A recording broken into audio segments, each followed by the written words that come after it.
Pada video kali ini, kita akan ngomongin berita tentang kesediaan Google untuk membayar media Australia. Apakah ini berarti Google mengalami kekalahan yang kedua kalinya di awal tahun 2021? Tertarik? Yuk, mari kita bahas semuanya dalam video kali ini.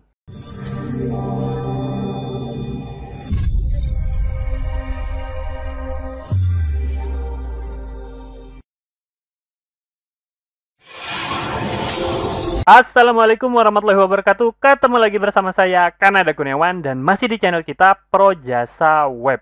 Pada kesempatan kali ini, kita akan ngomongin tentang berita bahwa ternyata akhirnya Google bersedia membayar media berita Australia. Nah, ini kabar yang cukup mengejutkan ya, karena dalam beberapa bulan ini kita tahu bahwa Google sedang gencar-gencarnya melawan peraturan yang akan ditetapkan oleh negara Australia. Apakah ini berarti kekalahan Google? Nah yuk, mari kita bahas langsung beritanya. Nah jadi berita ini udah banyak sekali ditulis ya, sejak bulan lalu. Nah, kalau nggak salah, nah ini kan bisa teman-teman lihat itu tanggal 24 Januari tahun 2021. Ini memberitakan bahwa Google dan Facebook ternyata bersedia membayar media berita Australia. Nah, teman-teman bisa baca pada URL yang ini ya, dari The Guardian. Kemudian ada juga berita mengenai Google agree to pay Australian News. Nah, tapi ada dalam kurung some. Jadi ada hanya beberapa media berita Australia aja yang akan dibayar oleh Google. Nah, seperti apa beritanya? Nah, kalau teman-teman pengen baca, ini di Search Engine Journal ya. Ini alamatnya, bisa teman-teman kunjungi. Nah, sebelumnya, teman-teman juga harus tahu ada beberapa kejadian sebelum berita mengenai Google yang menentang rencana peraturan dari pemerintah Australia ini. Sebelumnya, itu tanggal 21 Januari, bulan lalu ya, itu Google udah setuju akan membayar media berita dari Prancis. Nah, ini yang mengejutkan banget ya di awal tahun, dan sepertinya Prancis ini satu-satunya negara yang pertama kali mendapat pembayaran dari Google. Nah, oleh karena itu, Australia juga menuntut hal yang serupa. Nah, berita ini teman-teman bisa baca di CNBC ya, cnbc.com. Nah, ini alamatnya. Oke, supaya nggak bingung, yuk mari kita bahas sebenarnya apa sih yang terjadi antara Google sama pemerintah Australia ini. Yang pertama ini, Australia menuntut imbalan dari Google yang menautkan konten di SERP. Buat teman-teman yang nggak tahu, SERP itu Search Engine Result Page ya, artinya halaman hasil pencarian Google. Jadi kalau teman-teman cari misalnya berita mengenai Australia, nah kemudian muncul kan tuh hasil pencarian, nah itulah yang disebut SERP. Pemerintah Australia minta pembayaran atas setiap konten dari negara Australia yang muncul di hasil pencarian tersebut. Parah banget ya. Kalau berhasil ini, waduh. Ini hebat banget lah kalau berhasil. Nah, kemudian pemerintah Australia juga meminta untuk mendapatkan pemberitahuan khusus mengenai perubahan algoritma yang disengaja yang akan mempengaruhi bisnis media berita di Australia. Ini lebih parah lagi tuntutannya ya. Jadi kalau ada perubahan algoritma, mereka minta diberikan pemberitahuan khusus. Nah, tentu aja Google dan Facebook itu menolak keras. Nah, ternyata yang dituntut itu nggak hanya Google ya, karena Facebook juga menampilkan berita yang berasal dari media Australia. Nah, sekarang apa yang dilakukan Google sama Facebook? Kita coba lebih fokus kepada Google ya. Kita lihat apa reaksi Google. Nah, ini reaksi Google ya. Berbeda dengan yang terjadi di Prancis. Kalau di Prancis, Google langsung menyetujui ya. Nah, kalau di Australia ini, Google malah mengancam akan meninggalkan Australia. Kalau teman-teman mengikuti berita ini, bahkan sebelumnya, Google itu udah melakukan uji coba, menghilangkan website dari Australia dari hasil pencarian Google. Nah, bayangin ya, kalau teman-teman punya media berita, terus tiba-tiba besok itu nggak muncul sama sekali di Google. Bayangin ya, itu pasti terjun bebas kan kunjungannya.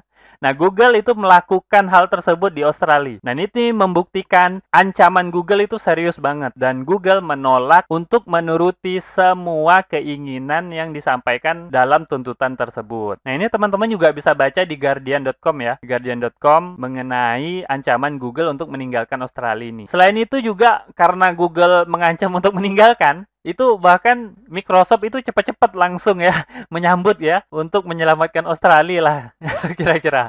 Jadi Microsoft menyambut dengan Bing-nya itu akan bersedia menggantikan Google di Australia. Tapi gimana kelanjutannya?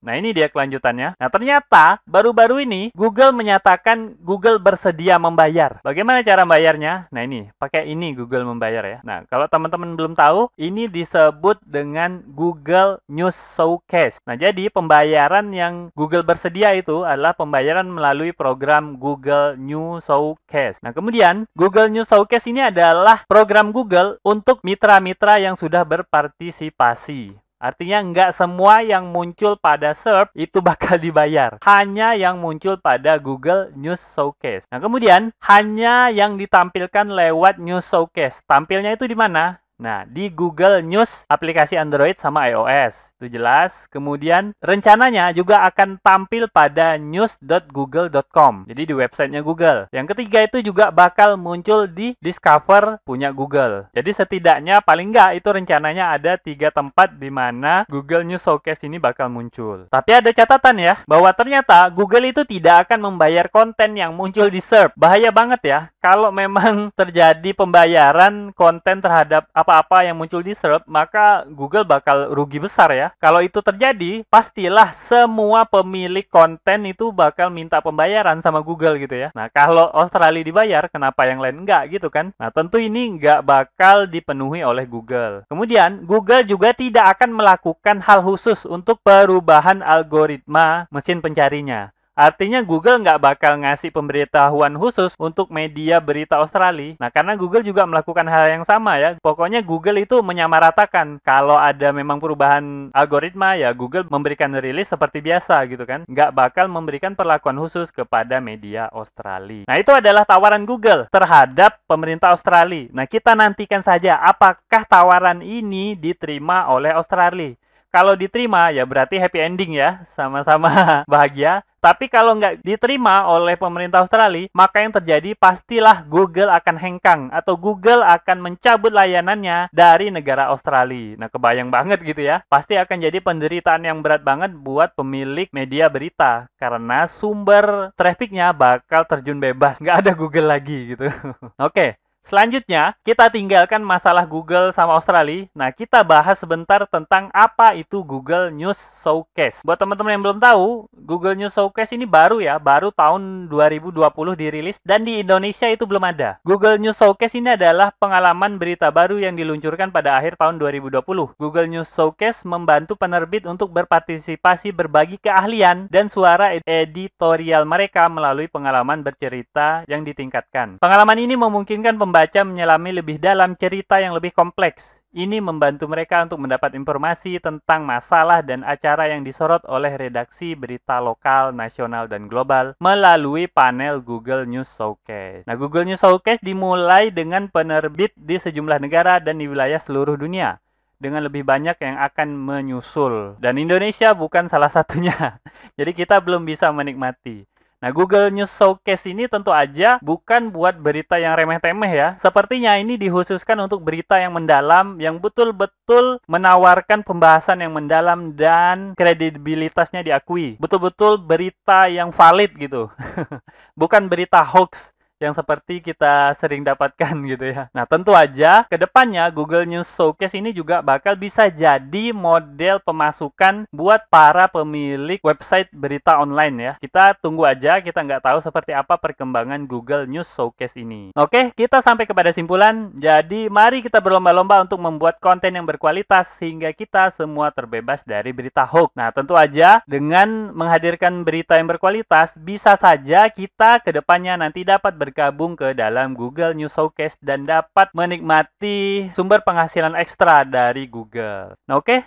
Mungkin itu aja yang bisa saya sampaikan pada video kali ini. Semoga aja video ini dapat bermanfaat buat teman-teman. Dan saya akhiri. Assalamualaikum warahmatullahi wabarakatuh. Oke, seperti biasa, jika ada yang salah dari apa yang saya sampaikan, tolong teman-teman ingatin ya. Jangan sampai nggak diingatin, supaya saya dapat melakukan perbaikan pada channel ini dan pada diri saya sendiri. Dan jika ada pendapat yang berbeda, teman-teman bisa masukin ke kolom komentar, supaya kita bisa berdiskusi. Jika ada masukan, teman-teman jangan sungkan untuk menyampaikannya, karena saya sangat terbuka dengan segala macam masukan. Dan jika teman-teman memiliki usulan pembahasan, cantumkan juga di kolom komentar, supaya supaya semua usulan teman-teman dapat saya wujudkan dalam bentuk video. Buat yang belum tahu, video ini adalah bagian dari program Akademi Projasa Web, tempat di mana teman-teman bisa belajar digital marketing secara gratis. Caranya mudah, cukup kunjungi projasaweb.com/akademi. Ada ratusan artikel dan video yang dapat teman-teman pelajari.